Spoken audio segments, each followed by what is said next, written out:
வணக்கம், வந்தனம் அண்ட் நமஸ்தே, நமஸ்கார். ஒரு புதிய முகம் இந்த சேனல் அறிமுகமாகுது ரொம்ப வருஷத்துக்கு அப்புறம்.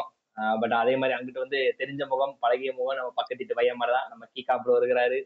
அண்ணாத்த வணக்கம். எப்படி இருக்கிறீங்க? வணக்கம் ப்ரோ. நல்லா இருக்கேன். நீங்க எப்படி இருக்கீங்க? ஒரு வருஷம் ஆச்சு. ஆமா. சேனல்லையும் எட்டி பார்த்து, வீடியோலையும் எட்டி பார்த்து ஒரு வருஷம் ஆகுது. ஸோ எல்லாருக்கும் புதிய முகமா இருக்கும். கூப்பிட்டதுக்கு ரொம்ப நன்றி ஃபர்ஸ்ட். சரி, என்ன மேட்ச் இது எனக்கு புரியல. இங்கிட்ட என்னன்னா 15 ஓவர் வரைக்கும் இவங்க சைடு இருந்தது. ஒரு 16 24 பந்துக்கு 52 ரன் இருந்தது. கேஎல் ராகுல் ஒரு ஸ்லாஷுக்கு போனாரு, 100 மிஸ் பண்ணாரு, டீமுக்காக விக்கெட் கொடுத்தாருன்னா நான் சொல்லுவேன்ப்பா. உடனே கேஎல் ராகுல் கண்டின்னு சொல்லிட்டு யாரும் வந்துடாதீங்க. அப்புறம் பாத்துங்க, நல்லா இருக்காது. பட் எல்லாத்தையுமே தாண்டி 1க்கு 2 அப்படின்ற அந்த ஒரு கணக்கு போகும்போது அதுக்கு முன்னாடியே 2க்கு 2 இருந்தது. அந்த ஒரு சிங்கிள் மில்லர் எடுத்திருக்கலாமா அப்படின்ற மாதிரி எனக்கு ஒரு சின்ன டவுட். ஏன்னா குல்தீப் ஒரு ரன் கூட அடிக்காம போறாரு அப்படின்ற மாதிரி ஒரு சின்ன டவுட். சரி, அது எல்லாத்தையுமே வந்து இன்னும் இன்டெப்தா வந்து எலாபரேட்டா நம்ம கூட ரிவ்யூ பண்றதுக்கு கீக்கா இருக்கிறாப்படி. நம்ம சேனலோட ஒரு பயங்கரமான எக்ஸ்பர்ட். ஒவ்வொரு பாலுமே வந்து இது அப்படி போட்டிருக்கலாம், இது எப்படி போட்டிருக்கலாம், இல்ல அடுத்த தலையில போட்டிருக்கலாம் அப்படின்ற மாதிரி பயங்கரமா கருத்துலாம் சொல்லுவாப்படி. ஸோ கீகா bro, starting with one question. இது வந்து டிசி பேட்டர்ஸ் வந்து எப்படி சொல்றது, கோட்டை விட்டாங்கன்னு சொல்லலாமா, இல்ல டிசி பவுலர்ஸ் வந்து அதிகமா ரன் கொடுத்துட்டாங்க அப்படின்னு சொல்றதா? எப்படி சொல்ல வரீங்க இந்த 210 ரன் ஃபர்ஸ்ட் இன்னிங்ஸ்ல அப்படின்றத பொறுத்து அதை நீங்க எப்படி பாக்குறீங்க? பேட்டிங் என்னமோ ஃப்ரெண்ட்லி ட்ராக் தான், நிராசா கோட்லா அதெல்லாம் இருந்துட்டு போகுது. பட் எனிவேஸ், ஒரு தரமான ஒரு இந்தியன் போலிங் யூனிட் வச்சிருக்கிறதா ஆசைப்படுவாரு ஹேமந்த் முதானி. அப்பேற்பட்ட அந்த போலிங் யூனிட்டை வந்து பலபலம் பலந்துருக்காங்க. இதை பத்தி நீங்க என்ன நினைக்கிறீங்க? முதல் கேள்வி. ஸோ நான் இப்போ நடக்கிற இந்த ஐபிஎல் மேட்சஸ் எல்லாம் எடுத்து பார்க்கும்போது ஒரு டீசென்ட் ஸ்கோர், டீசென்ட் பவுலிங் அப்படிங்கிற மாதிரி தான் நான் பார்ப்பேன். நம்மளாம் ஒரு ஒரு 10 வருஷம் முன்னாடி நம்ம போயிட்டோம் அப்படின்னா ஒரு 180 190 மாதிரி தான் இப்போ இருக்க அந்த 210 220 அப்படிங்கிறது. ஸோ அந்த அளவுக்கு ஓகே. கேமோடைய கான்டெக்ட் மாறினனால நான் இது வந்து ஒரு டீசென்ட் பவுலிங் அப்படின்னு தான் சொல்லுவேன். அதே மாதிரி டிசி பவுலர்ஸ் இந்த கேமை விட்டுட்டாங்களா இல்ல டிசி பேட்டர்ஸ் இந்த கேமை விட்டுட்டாங்களா அப்படின்னு நீங்க கேட்டபோது என்னை பொறுத்த வரைக்கும் பேட்டர்ஸ் தான் சொதப்பிட்டாங்களோ அப்படிங்கிற மாதிரி தோணுது. ஏன்னா இந்த கேமை ஓரளவுக்கு கேஎல் ராகுலா இருக்கட்டும், பத்தும் நிஷங்கா, அந்த ஒரு பார்ட்னர்ஷிப், அதுக்கப்புறம் ஒரு 2 விக்கெட் போனோம்னா மில்லர் வந்து கொஞ்சம் அடிச்சிட்டு இருந்தாரு. ஸோ அப்படியே வந்து கேம் வந்து டிசி சைடு அப்படியே ஷிஃப்ட் ஆகிற மாதிரி இருந்துச்சு. நடுவுல ஒரு 2 3 ஓவர்ஸ் ரஷித் கானுடைய அந்த 4 ஓவர்ஸ் அப்படிங்கிறது கேம் ஜிடி சைடு ஷிஃப்ட் ஆகுச்சு. பட் அதுக்கப்புறம் கேம் வந்து மில்லர் திரும்ப ரிட்டையர்ட் ஆட்ல இருந்து உள்ள வந்து திரும்ப வந்து மேட்ச மாத்தினாரு. சிராஜோடைய அந்த பெனல்டிமேட் ஓவர் வந்து போட்டு பொழந்துட்டாரு சிராஜ. நான் எக்ஸ்பெக்ட் பண்ணேன். நான் அப்பதான் குரூப்ல பேசிட்டு இருந்தேன். இந்த ஓவர் மில்லர் சிராஜ பொழக்க போறாரு அப்படின்னு சொன்ன மாதிரியே பொழந்துட்டாரு. பட் மேட்ச் அதுக்கப்புறம் அந்த கடைசி ஓவர்ல ஷிஃப்ட் ஆச்சு. GT side sorry DC side வந்து ஷிஃப்ட் ஆச்சு. Vipraj Nigam and David Miller இருக்கும்போது கம்ப்ளீட்டா டெல்லி கேபிட்டல்ஸ் உடைய கேம் தான். மில்லரும் வந்து 3 பால்ஸ் 8 ரன்ஸ் இருக்கும்போது சிக்ஸர் அடிச்ச உடனே டெல்லி டெஃபினட்டா வின் பண்ண போறாங்க அப்படின்னு தான் எல்லாருமே நினைச்சாங்க. பட் கடைசி 2 பால்ல அந்த கான்டெக்ட் எப்படி சேஞ்ச் ஆச்சு அப்படின்னா, இந்த இடத்துல டேவிட் மில்லர் அந்த ரன்னை வந்து ஒரு ரன் இருந்துச்சு, அதை எடுத்திருந்தாங்க அப்படின்னா இந்த மேட்ச் கடைசி பால்ல ரன் வரலனாலும் சூப்பர் ஓவருக்கு போயிருக்கும்.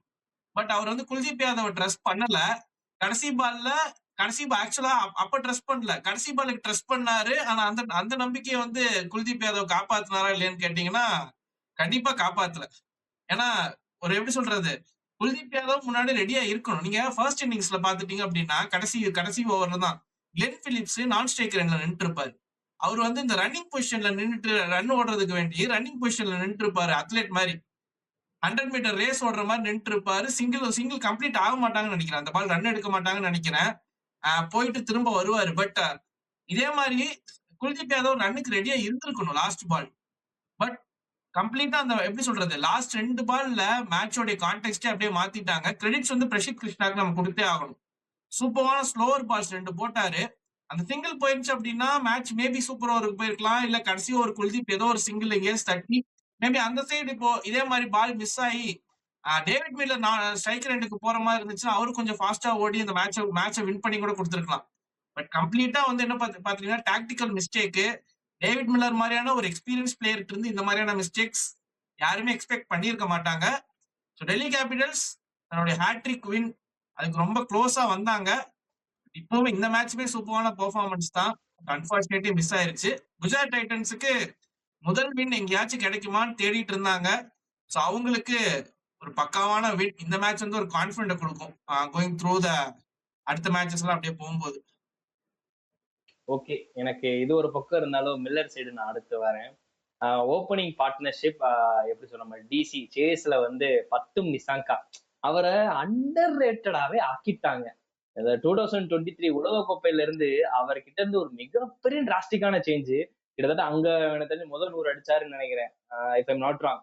அதுக்கப்புறம் வந்து T20 உலகக்கோப்பையில ஒரு டீசென்டான ஒரு பெர்ஃபார்மன்ஸ். தொடர்ந்து அவரால் என்ன பண்ண முடியுமோ எல்லாம் பண்ணிட்டு இருக்காரு. But still is in under rated. How the cricket world is so cruel அப்படின்னு சொல்ல வேண்டியதா இருக்குது. சரி, நமக்கு தெரிஞ்ச இங்கிலீஷ் அவ்வளவுதான். பட் இருந்தாலுமே வந்து 10 நிமிஷம்காக நம்பினாங்கோ.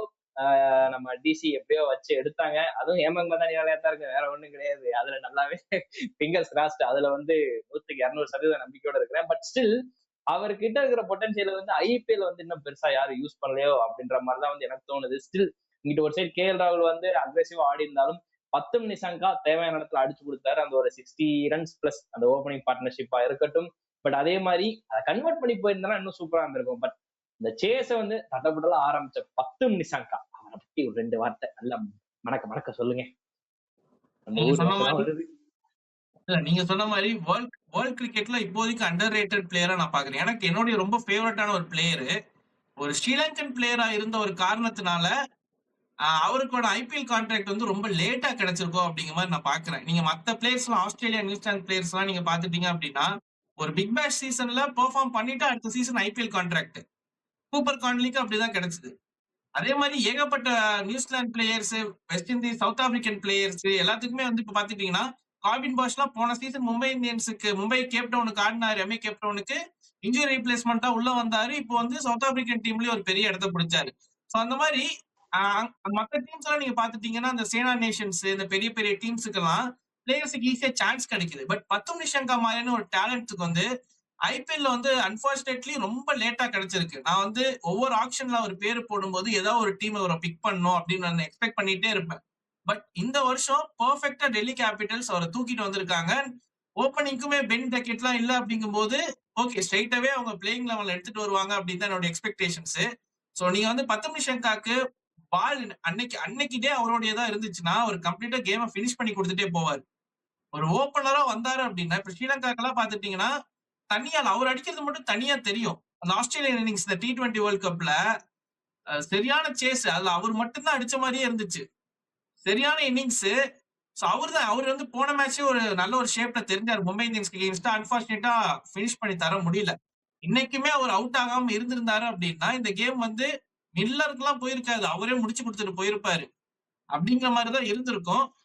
பட் மிஸ் ஆயிருச்சு. பட் நான் என்ன பாக்குறேன் அப்படின்னா, இன்னொரு நல்ல விஷயம் பாக்குறேன் அப்படின்னா 2 பெர்ஃபார்மன்ஸ் சூப்பரா பண்ணியிருக்காரு. சோ இந்த இடத்துல டெல்லி கேபிட்டல்ஸ்ல ஏகப்பட்ட காம்படிஷன்ஸ் இருக்கு ஓப்பனிங்க்கு. கேஎல் ராகுல தாண்டி நீங்க பென் டக்கெட் இன்னும் வரல, அவருக்கு ரீப்ளேஸ்மெண்டா ஒரு ஓப்பனரா நீங்க சைன் பண்ணலாம். பிருத்திவி ஷா டீம்ல இருக்காரு. அதுக்கப்புறம் இன்னுமே சில பிளேயர்ஸ் இருக்காங்க, ஏகப்பட்ட ஒரு 3-4 ஓப்பனர்ஸ் இருக்காங்க டீம்ல. அப்படி இருக்கும்போது நீங்க கொடுத்த சான்ஸ் 2 மேட்ச் பெர்ஃபார்ம் பண்ணிட்டீங்க அப்படின்னா இனி season through out the season வந்து உங்களுக்கு சான்ஸ் கிடைக்கும். நான் அதுல வந்து ஒரு பெரிய ஸ்கோர் கன்வெர்ட் பண்ணுவாருன்னு எக்ஸ்பெக்ட் பண்றேன். சோ அதுக்கு வந்து பெரிய தேங்க்ஸ் வந்து ஹேமந்த் மதானிக்கு தான். நம்ம நீங்க சொன்ன மாதிரி அது கிரெடிட்ஸ் வந்து அவருக்கு தான் கொடுத்தே ஆகணும். ஏன்னா நான் மேட்ச் பை மேட்ச் நம்ம சேனல் ரிவ்யூல டெல்லி மேட்ச் வரும்போதெல்லாம் நான் கரெக்டா வந்துருவேன். ஹேமந்த் மதானி பத்தி இந்த ஒரு வார்த்தை பேசாம நான் கடந்து போனதே கிடையாது. ஏன்னா அவர் வந்து த்ரூ அவுட் த வேர்ல்டு வந்து இப்போ ஸ்ரீலங்கால எல்லாம் போயிட்டு அவரு தான் லங்கன் பிரீமியர் லீக்ல கோச்சா இருந்தாரு. சோ அவருக்கு தெரியும் அந்த லோக்கல் டேலண்ட். மத்த டீம்ஸ் எல்லாம் ஸ்ரீலங்கன் கோச்சஸ் இருக்காங்க, குமார் சங்கக்காரா, மஹிலா ஜெயவர்தன் எல்லாம் இருக்காங்க. பட் யாருமே அவங்க ஸ்ரீலங்கன் பிளேயர்ஸ் நம்பி எடுத்துட்டு வர மாட்டேங்கிறாங்க. பட் ஹேமந்த் மதானி இங்க இருந்து அங்க போய் ஒரு 10 நிஷங்காவை எடுத்துட்டு வருவோம் அப்படின்னு சொல்லி ஒரு நம்பிக்கை வச்சாரு. அதுக்கு பெர்ஃபெக்ட்டா டெலிவர் பண்ணிருக்காரு. சோ நான் பர்சனலா இந்த இவர் ஆடுறது வந்து எனக்கு ரொம்ப என்னுடைய ஃபேவரட். அதே மாதிரி அவர் ஆடுறது பாக்குறதுக்கு ரொம்ப சந்தோஷமா இருக்கு. நான் ஒரு பெரிய இன்னிங்ஸ் ஒரு செஞ்சுரி இந்த சீசன்ல எக்ஸ்பெக்ட் பண்றேன். அது மூலியமா அடுத்து வர சீசன்ல ஒரு ஓவர்சீஸ் பிளேயர் கேட்டகரியில இவருமே வந்து ஒரு ஸ்டார் பிளேயரா ஐபிஎல்ல ஜொலிக்கிறதுக்கான வாய்ப்பு இருக்கிறதாவும் என்னுடைய ஒரு எக்ஸ்பெக்டேஷன்ஸ் இருக்கு. Same thing from here. ஏன்னா 10 நிஷங்கா வந்து 2022, 23, 24, 25, 26 அப்படியே அந்த வரிசையில் எடுத்து பாத்தீங்கன்னா ஸ்ரீலங்காக ஒரு சைடு வனிந்து வசரங்கா அடிச்சாரு, விக்கெட் எடுத்தாங்க, அடிச்சு கொடுத்தாங்க அப்படின்னா இங்கிட்டு ஒரு சைடு பேட்டிங்ல வந்து சரிதா சலங்கா சொதப்பினாலும் சரி, இல்ல குஷால் மண்டி சொதப்பினாலும் சரி, நிஷாங்கா வந்து ஒரு சைடு தரமா நிப்பாரு. ஸோ அப்பேற்பட்ட அந்த மனுஷன் வந்து அடுத்து வெற்றிகரமா இருக்கணும் அப்படின்ற மாதிரிதான் நீங்க சொன்ன மாதிரிதான் என்னோட ஆசையும். சரி, இது ஒரு பக்கம். இப்போ இந்த இடத்துல வந்து இந்த லெஃப்ட் அண்ட் ரைட் காம்பினேஷன்ல வந்து டெல்லி சேஸ்ல வந்து மெயின்டைன் பண்ணாங்க. அதை ரஷீத் கான் வந்து உடைச்சிட்டாரு. ஏன்னா சமீர் ரிஸ்வி டக்கு, அதுக்கு முன்னாடி நம்ம நிதிஷ் ராணா வேற விக்கெட் எடுத்திருந்தாரு. ஸோ அந்த லெஃப்ட் அண்ட் ரைட் காம்பினேஷனை மெயின்டைன் பண்ணுன்றதுக்காகவே வந்து அனுப்புன மாதிரி தெரிஞ்சதா எனக்கு எனக்கு அப்படிதான் தோணுது. பட் பவுலிங்ல அவங்க வந்து பெருசா சேஞ்சஸ்லாம் எதுவும் இது பண்ணல. ரஷீத் கான் வந்தா அப்படி அந்த விண்டேஜ் ரஷீத் கான் 2016 டு 18 அந்த அந்த ரஷீத் கானை பார்த்த மாதிரி இருந்துச்சு. ஸ்டெப்ஸையும் கம்மி பண்ணிட்டாருன்னு நினைக்கிறேன். ஏன்னா முதல்ல கொஞ்சம் ராங் ரன் அப் எடுத்துட்டு வருவாரு. ஸோ அப்படி இருக்கும்போது எனக்கு தெரிஞ்சு இந்த லெஃப்ட் அண்ட் ரைட் காம்பினேஷனை மெயின்டைன் பண்றதுக்காகவே இந்த சேஸ்ல புஷ் பண்ண மாதிரி இருக்கு. இதை பத்தின உங்களோட ஒப்பீனியன்? ஃபர்ஸ்ட் நான் ரஷீத் கானை பத்தி சொல்லிடுறேன். ஏன்னா இன்னைக்கு வந்து நான் பழைய ரஷீத் கான் நீங்க சொன்ன மாதிரி ஒரு கம்பேக் மாதிரி நான் பாக்குறேன். ஏன்னா இப்போ ரஷீத் கானை நேத்து ஒரு சம்பவம் நடந்துச்சு. பும்ராவை போட்டு பொலன்னு பொலந்து எடுத்தாரு வைபவ் சூரியவன்சி. அதுக்கு ஏகப்பட்ட ரியாக்ஷன். அவர் எம்எல்ஏடா அப்படிங்கிற மாதிரி, அவர் பும்ராடா அப்படிங்கிற மாதிரி தான் ரஷீத் கான் அடிக்கும் போதெல்லாம் அவர் ரஷீத் கான்ரா அப்படிங்கிற மாதிரி ஒரு ஃபீலிங் இருந்துச்சு. பட் ஆனா அது அடிக்க போக போக ரஷீத் கான் போன வருஷம் ரஷீத் கானே பொழந்தாருன்னு நினைக்கிறேன் வைபவ் சூரியவன்சி. ஆமா ஆமா அந்த ஆமா ஒரு ரஷீத் கானுக்கு ஒரு 1.5 வருஷமா ஒரு பேட் ஃபேஸ் இருந்திருக்கு. ஆப்கானிஸ்தானுக்கும் பெருசா பெர்ஃபார்ம் பண்ணல. ஓவரால் T20ஸ்ல நீங்க பாத்துட்டீங்கன்னா SA20 அவர் ஆடுற T20s எல்லாம் பெருசா எக்கனாமிக்கலா ஒரு 2 மேட்ச் போல் பண்றாரு. பட் அந்த dangerous wicket taking Rashid Khan வந்து நம்ம பார்க்க முடியல. இந்த சீசன்லயுமே அவருக்கு வந்து ஓரளவுக்கு ஓகே அப்படிங்கிற மாதிரி தான் இருந்துச்சு. பட் அந்த மேட்சோடைய கான்டெக்டே சேஞ்ச் பண்ணக்கூடிய ஒரு ரஷீத் கானை நம்ம இன்னைக்குதான் பார்த்திருக்கோம். அவருடைய அந்த 4 ஓவர் அவருக்கு அந்த 4 ஓவர் போட்டாரு அப்படின்னா கேமையே மாத்தி விட்டுருவாரு. இப்ப இன்னைக்கு இந்த மேட்ச்ல ஒரு ரன் தான் ஜெயிச்சிருக்காங்க. ரஷீத் கானுடைய அந்த 4 குரூஷியல் ஓவர்ஸ்ல அவர் கொடுத்த ரன்ஸ் அப்படிங்கிறது ஐ திங்க் 12 ரன் கொடுத்தாருன்னு நினைக்கிறேன். 4 ஓவர்ஸ்ல சரியா தெரியல. 12 ரன்ஸ் கொடுத்தாரு. சோ அப்படி இருக்கும்போது அதே மாதிரி இன்ஃபார்ம் சமீர் ரிஸ்வி விக்கெட் எடுத்தாரு. சமீர் ரிஸ்வி கடந்த 2 மேட்ச்லயுமே டெல்லி கேபிட்டல்ஸ்க்கு ஒரு மேட்ச் வின்னர் சேசிங்ல வந்து 2 மேட்சுமே பெர்ஃபார்ம் பண்ணி கொடுத்தாரு.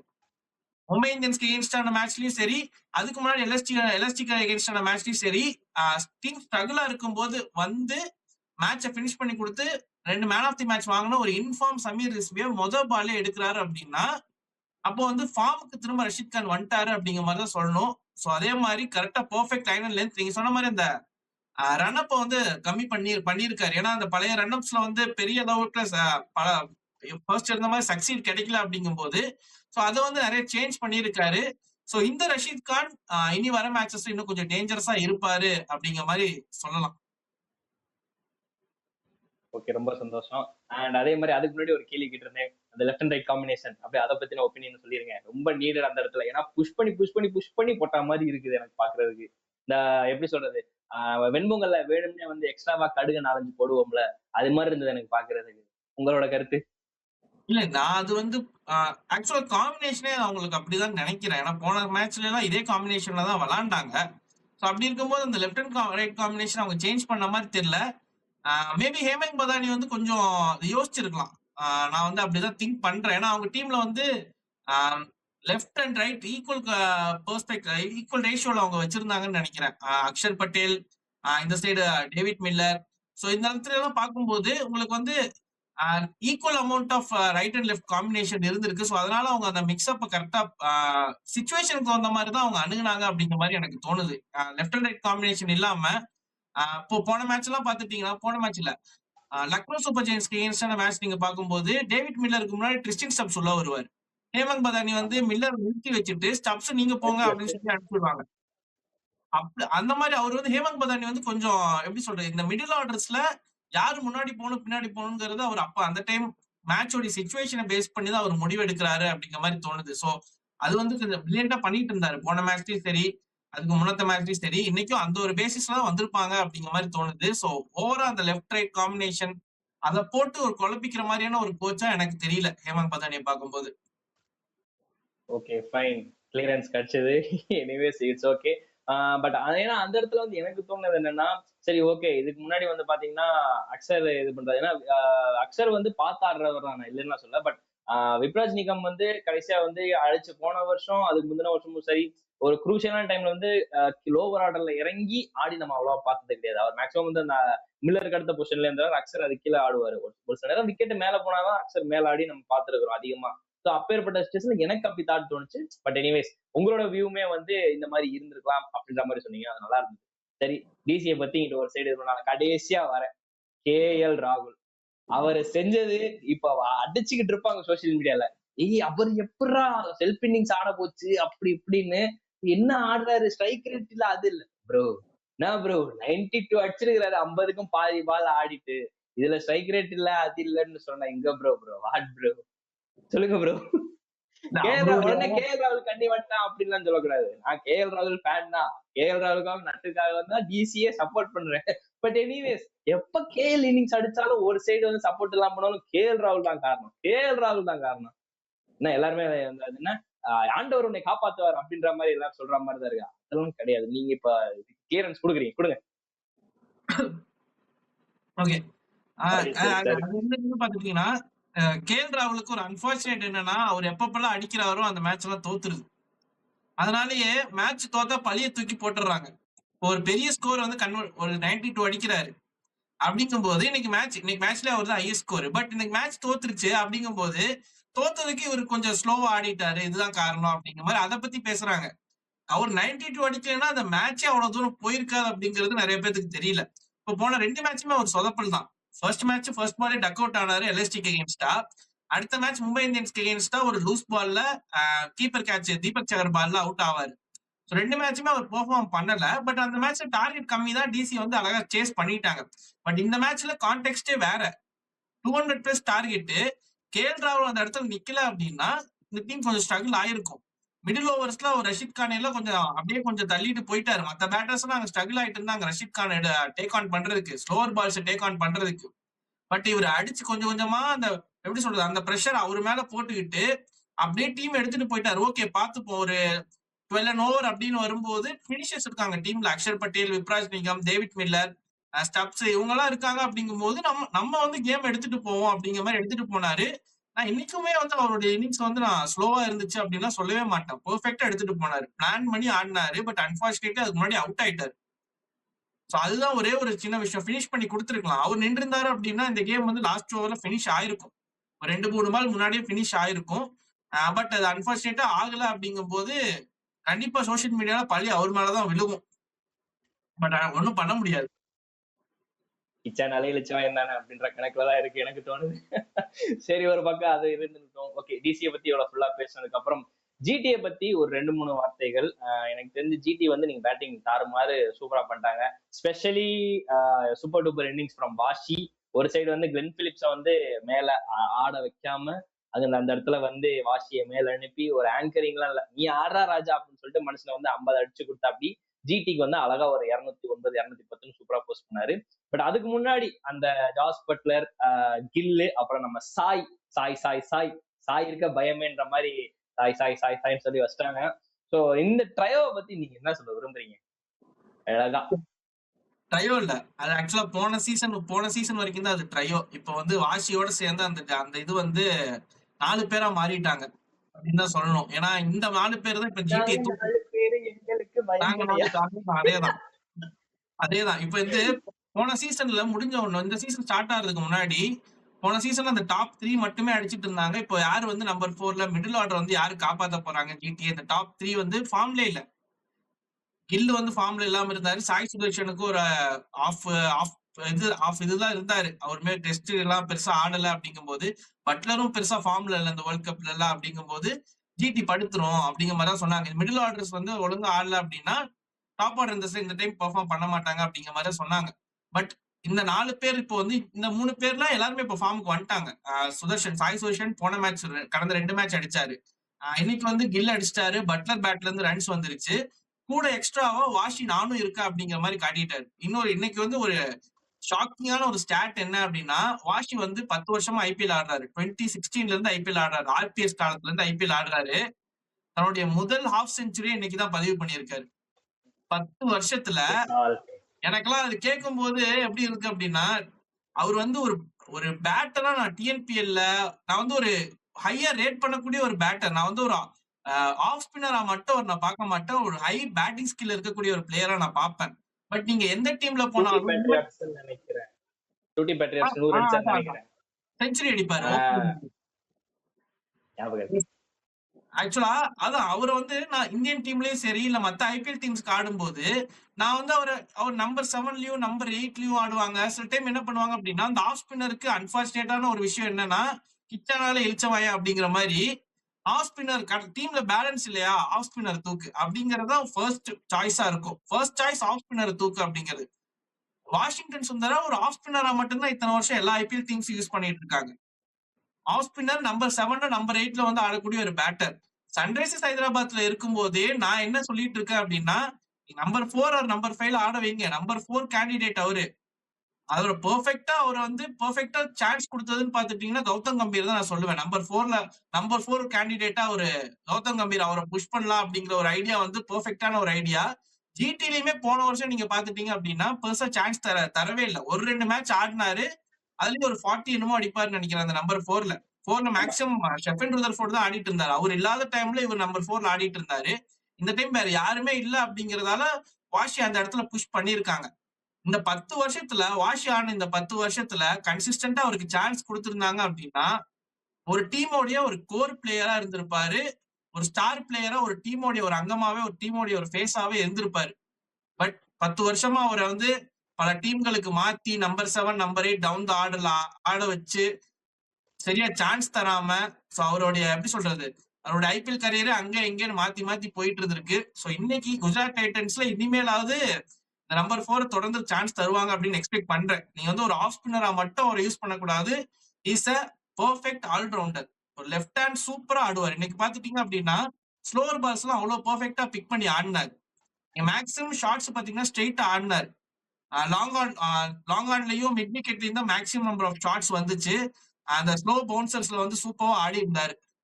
சோ இன்னைக்கு வந்து ரொம்ப ரசிச்சேன் அவரை பார்த்து. ரொம்ப நாள் எனக்கு ரொம்ப பிடிச்ச பிளேயரும் கூட. நான் இன்னைக்கு 10 நிமிஷம் பத்தி பேசியிருந்தேன். பட் இந்த சைடு இவரையுமே நான் வந்து டிஎன்பிஎல் டைம்ல இருந்து பார்த்த ஒரு பிளேயரு. இன்னைக்கு ரொம்ப சந்தோஷமா இருக்கு அவர் ஆடினதும். சோ எனக்கு வந்து ஒரு டபுள் ஹாப்பினஸ். இந்த சைடு வாஷி, இந்த சைடு 10 நிமிஷங்கா. Both my favourite players. 2 பேருமே 2 சைடு அவங்களுடைய பங்களிப்பை கொடுத்திருக்காங்க அப்படிங்கும்போது எனக்கு வருத்தமா இருக்கு. கேஎல் ராகுல போட்டு அடிக்கிறாங்க. 92 அடிச்சு இதாயிடுச்சு. கடைசியில வந்து பார்த்தா டீம் தோத்து போச்சு. 100 போச்சு. எனக்கு வருத்தமா இருக்கு. அவருதான் இன்னைக்கு பெஸ்ட் பேட்டர்னா அவருதான். நம்ம சொல்லி என்னங்க பிரச்சனை? கீழே நிறைய கமெண்ட் வந்திருக்கு. ஆமா ப்ரோ, கேஎல் ராகுல் தான் ப்ரோ மேட்ச விட்டாரு ப்ரோ. 2 பால் நின்று ஆடி இருக்கிறாங்க. 2 பால் 50 பாலுக்கு மேல நினைச்சு அட்டாக். சரி, ஓகே ப்ரோ. இந்த மேட்சோட ஃபைனல் கொஸ்டின், உங்களோட பார்வைக்கு இந்த மேட்ச்ல எங்க டிசி கோட் அவுட் ஆகுன்னு நினைக்கிறீங்க? இல்ல எங்க ஜிடி ஒரு பெர்சன்டேஜ் வந்து ஒரு கை ஓங்கி நின்னாங்கன்னு நினைக்கிறீங்க? அவ்வளவுதான். இல்ல, டிசியை பொறுத்த வரைக்கும் இந்த சேஸ வந்து கம்ப்ளீட்டா முடிச்சுட்டாங்க. அந்த ஒரு பினிஷிங் டச்சை மட்டும் கோட்டை விட்டுட்டாங்க அப்படிங்கிற மாதிரி தான் சொல்லணும். நீங்க வந்து நடுவுல ஒரு 3-4 ஓவர் ஸ்லோ ஆனாங்க, அதெல்லாம் கான்டெக்ஸ்டே கிடையாது. கடைசியில டேவிட் மில்லர் வந்து அந்த சிராஜ் ஓவரை அந்த லூஸ் ஓவரை பிறந்துட்டாரு. கடைசி ஓவர்லயே run rate equation run ball 2 off 2 கொண்டு வந்துட்டாங்க. டாக்டிக்கலா அந்த இடத்துல அவங்க மிஸ் பண்ணிட்டாங்க. அந்த பினிஷிங் டச் ட்ரஸ்ட் பண்ணிருக்கலாம் குல்தீப் யாதவ. நீங்க அப்படியே இல்லைனாலும் நீங்க கடைசி பால் ரன் வரலன்னா உங்களுக்கு வந்து மேட்ச் டை ஆகி சூப்பர் ஓவர் தான் போயிருக்கும் அந்த சிங்கிள் எடுத்திருந்தீங்க அப்படின்னா. நான் அடிக்கிறேன். ஓகே, மில்லர் வந்து ஒரு பெரிய பேட்டர். அந்த ஒரு பால் நீங்க சிக்ஸர் கூட அடிக்க முடியும் அப்படிங்கிற ஒரு பேட்டர். பட் அன்னைக்கு வந்து அன்பார்ச்சுனேட்லி அவருடைய பேட்ல அந்த பால் படல. பட்டிருந்துச்சுன்னா ஒரு சிங்கிள் எங்கேயாச்சும் கிடைச்சிருக்கும். குல்தீப் யாதவும் ரன் கேர்ஃபுல்லா இருந்திருக்கலாம், முன்னாடியே ப்ரிப்பேர் ஆயிருக்கலாம் இந்த மாதிரியான சுச்சுவேஷன்ல. டாக்டிக்கல் எரர் தான் டிசிக்கு அப்படின்னு சொல்லுவோம். மத்தபடி அவங்க சூப்பராவே இந்த டோர்னமெண்ட் ஆடிட்டு இருக்காங்க. அன்பார்ச்சுனேட் மிஸ் தான் சொல்லணும். இன்னொரு எண்ட்ல பாத்துட்டீங்கன்னா குஜராத் டைட்டன்ஸுக்கு இந்த மேட்ச் கையை விட்டு போன மேட்ச் தான். ஆக்சுவலா அவங்களுடைய டாக்டிக்கல் எரர்னாலதான் ஜெயிச்ச மேட்ச் தான். பட் நான் இந்த நடுவுல போட்ட ஒரு 3-4 ஓவர்ஸ் ரஷீத் கானுடைய ஒரு 4 ஓவர் தான் இந்த கேமை சேஞ்ச் பண்ணி விட்டது அப்படிங்கிற மாதிரி பாக்குறேன். ஏன்னா அங்க ரஷீத் கானை பிடிச்சி வெளுத்திருந்தாங்க அப்படின்னா இந்த கேம் 18-19 ஓவர்லயே முடிஞ்சிருக்கும். அப்படி இருக்கும்போது ரஷீத் கான் அவருதான் வந்து இன்னைக்கு எப்படி சொல்ற சர்ப்ரைஸ் அப்படிங்கிற மாதிரி உள்ள வந்து மேட்சே மாத்தி விட்டுட்டாரு. ஒரு பெரிய கம்பேக்கும் கொடுத்திருக்காரு. ஸோ அது குஜராத் டைட்டன்ஸுக்கு இனி அடுத்த வர மேட்ச் ஒரு நல்ல விஷயமும் கூட. ஸோ 2 சைடும் இந்தந்த விஷயங்கள் தான் கேமா சேஞ்ச் பண்ணி விட்டுருக்கு. Okay bro, okay. ஒரு நாளைக்கு மேட்சுக்கு அப்படியே ஒரு சின்ன ப்ரெடிக்ஷன் மாதிரி கொடுக்குறீங்களா? நாளைக்கு ஒரு நல்ல மேட்ச். உங்களோட சப்போர்ட்ன்றதாடி உங்களோட ப்ரெடிக்ஷன், வின்னிங் ப்ரெடிக்ஷன் யாரு? நாளைக்கு யாரு ஆடுறா? நான் ஷெட்யூல் பார்க்கலாமான்ட்டு எழுதுப்புன்னு கேட்டா என்ன சொல்றது? நானே தெரியாம தான் உங்களை பாஸ் பண்ணேன். இருங்க நான் பார்த்தே சொல்லிடுறேன். சரி, கட் பண்ணிக்கலாம். இருங்க நான் பார்த்து சொல்றேன். இல்ல நான் மறந்துருச்சு எனக்கு நாளைக்கு மேட்ச் யார் ஆடுறாங்க அப்படின்னு. நான் ஷெட்யூலே பார்க்கல. நாளைக்கு வந்து எனக்கு தெரியல. நாளைக்கு கேகேஆர் அண்ட் எல்எஸ்ஜி ஆடுறாங்க. Lucknow super giants and Kolkata knight riders ஆகா. கொல்கத்தால சரி, ஆடுறாங்க. ஓகே. ஸோ எல்எஸ்ஜி வந்து போன மேட்ச் வின் பண்ணாங்க எஸ்ஆர்எஸ்கே அகேன்ஸ்ட் ஹைதராபாத்ல. நீ பார்த்திருப்பீங்க அந்த பட்டோட பவுண்டரி, ஆவேஷ் கானோடைய சேட்டைகள்லாம் நீங்க பார்த்திருப்பீங்க போன மேட்ச்ல. கேகேஆர் இன்னும் வின் பண்ணல. மழை பரிதாபப்பட்டு ஒரு பாயிண்ட் கொடுத்துருக்கு. பாப்போம். நாளைக்கு வந்து எனக்கு தெரிஞ்சு கேகேஆர் டே அப்படிங்கிற மாதிரி தோணுது. இன்னொரு ப்ரெடிக்ஷனும் வைக்கிறேன். கிரீன் வந்து ஒரு எப்படி சொல்றது, ட்ரஸ்ட் பண்ணாங்க, அவ்வளவு கோடி கொடுத்து எடுத்தாங்க, இது வரைக்கும் பெர்ஃபார்மன்ஸ் பண்ணல. நாளைக்கு கிரீனோட டேவாவும் இருக்கிறதுக்கான வாய்ப்பு இருக்கு. ஓ, போல்டு ப்ரெடிக்ஷன். ஓகே. நாளைக்கு கிராம் கிரீனை வந்து டீமை வந்து பசுமையாக்குறாரா இல்ல கிரீனை வந்து பச்சை பச்சையா எதையும் கேட்க போறாங்களா அப்படின்றத வந்து நாளைக்கு டேவ்ல தான் வந்து அது தெரிய போகுது. அப்புறம் என்ன ப்ரோ, 12:30 ஆச்சு, கடையை முடியலாமா? முடியலாம் ப்ரோ, கிடையாது. நன்றி, வணக்கம் guys. சரி, ஓகே ப்ரோ. ஓகே, ரொம்ப நன்றி. பார்த்துட்டு இருக்கிற அனைவருக்கும், அனைத்து நல்ல உள்ளங்களுக்கும் ரொம்ப நன்றி. உங்களோட தாட்ஸ் என்ன அப்படின்றத தாராளமா கீழே கமெண்ட் பண்ணுங்க. வேற ஒரு ரிவ்யூ ஷோல வந்து இந்த அருண் அண்ட் கிகா ப்ரோ அப்படின்ற சேர்ந்து சந்திக்கிறோம். அன்டில் தென், நன்றி, வணக்கம். நன்றி, வணக்கம்.